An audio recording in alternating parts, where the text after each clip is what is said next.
Ce lundi soir, un drame a eu lieu dans le sud de la France avec un gendarme qui a été tué à Mougins après un refus d'obtempérer. On a un conducteur qui a décidé de foncer dans le groupe de gendarmes qui l'empêchait de passer. Un gendarme a été tué et le suspect a été arrêté à Cannes avec un profil qu'on connaît malheureusement trop bien. Voilà, pas de surprise. Un Cap-Verdien, donc un extra-européen, étranger régulier sur le sol national, qui avait de nombreux faits de délits routiers et notamment de refus d'obtempérer à son actif, nous a appris Gérald Darmanin, le ministre de l'Intérieur. Donc un étranger, extra-européen, multirécidiviste, toujours présent sur le sol national, a tué un gendarme dont voici le visage, Éric Comines, qui, comme le dit Damien Rieu, serait toujours vivant aujourd'hui si le délinquant multirécidiviste capverdien avait été expulsé. Voilà, c'est tout simple. Je rappelle que dans un pays normal, si un étranger commet un crime, il est expulsé. En France, c'est évidemment pas le cas.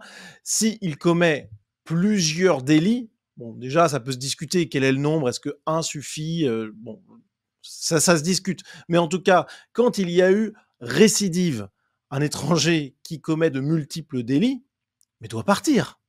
Dans tous les pays du monde, c'est ce qui se passe. Il n'y a qu'en France et dans quelques pays d'Europe de l'Ouest gangrénés par l'idéologie de gauche qu'on tolère encore sur notre territoire des gens comme ça. C'est d'autant plus rageant que Éric Comines était le père de 2 enfants âgés de 12 et 16 ans. Bon, enfin, je veux dire, c'est... Voilà. Tout ça parce qu'on a refusé d'expulser un multirécidiviste. Hein. Donc c'est absolument terrible.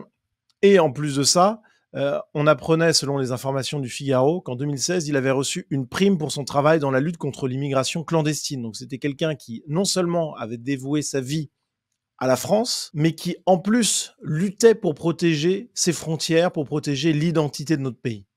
Et qui le faisait bien. Donc, je veux dire, là, c'est une catastrophe, ce qui s'est passé. Éric Comines laisse donc derrière lui 2 enfants, une femme, des amis éplorés.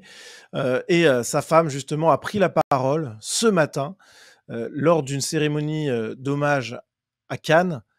Écoutez ce qu'elle a à dire. C'est à la fois poignant et accusateur à l'égard de ce laxisme judiciaire qu'on ne peut plus supporter dans ce pays.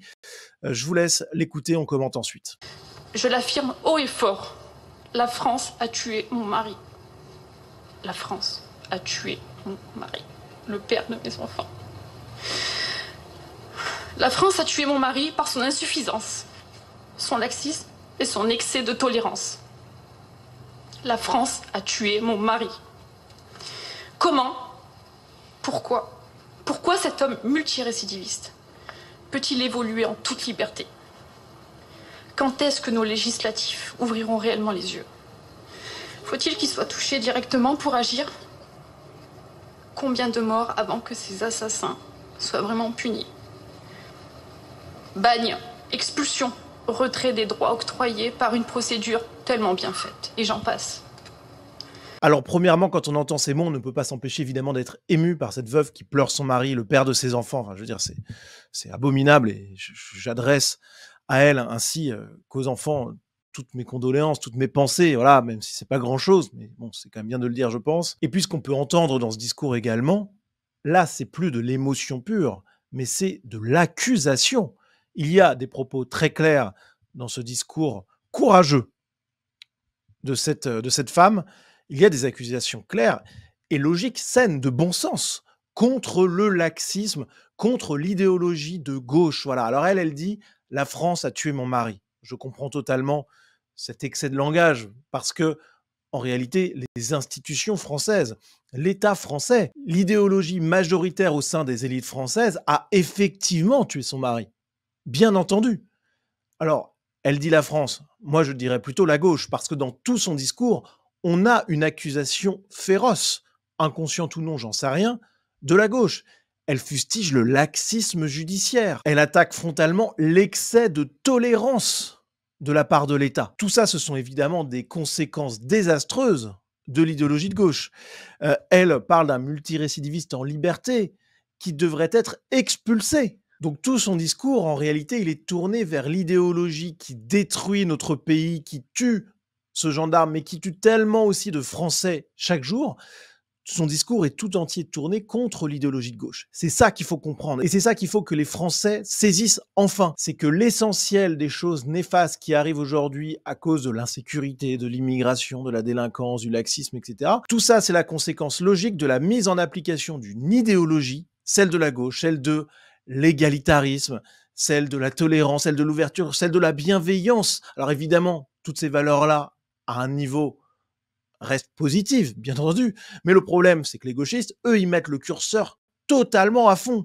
Et ça donne une société dysfonctionnelle qui s'effondre, ça donne la fin de civilisation. Donc vraiment, ce discours de cette femme, il est essentiel. Je pense qu'il faut le partager massivement autour de vous, que les Français se réveillent sur cette question et surtout qu'ils fassent le lien entre ce qui est arrivé à ce gendarme, décédé à cause du laxisme judiciaire, à cause du refus d'expulser des étrangers qui commettent des délits et des crimes. Il faut qu'ils mettent en relation le décès de ce gendarme avec l'idéologie gauchiste. Voilà, je me répète, mais parce que c'est tellement, tellement important. En tout cas, voilà, énorme respect à cette femme, comme je le disais en tweet, émotion et respect devant ces mots si poignants et si justes. Clairement, c'est un drame abominable. La gauche est responsable. La gauche a tué ce gendarme, comme elle a tué énormément d'autres personnes. On peut penser bien sûr à Lola, le premier exemple qui me vient en tête, tuée par une Algérienne sous OQTF. Combien de morts sous OQTF, combien de viols par des gens sous OQTF on a eu ces dernières années? Mais des dizaines et des dizaines. Ce sont autant de vies françaises qui ont été supprimées, qui ont été détruites par des gens qui n'auraient pas dû être là.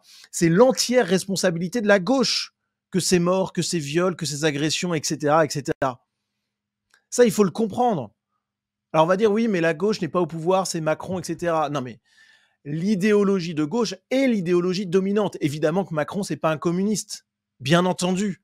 Heureusement encore. Mais ça n'empêche que le bain idéologique dans lequel baigne Macron, c'est tendanciellement bien plus celui de la gauche que de la droite. Il suffit de voir son rapport à l'immigration, par exemple. Il suffit de voir le taux d'application des OQTF. Le laxisme judiciaire, les OQTF, les étrangers multirécidivistes toujours présents sur le territoire, tout ça, on n'en veut plus. C'est terminé. Et c'est pour ça qu'il faut à tout prix diffuser ce discours de cette femme si poignant, si juste, si nécessaire.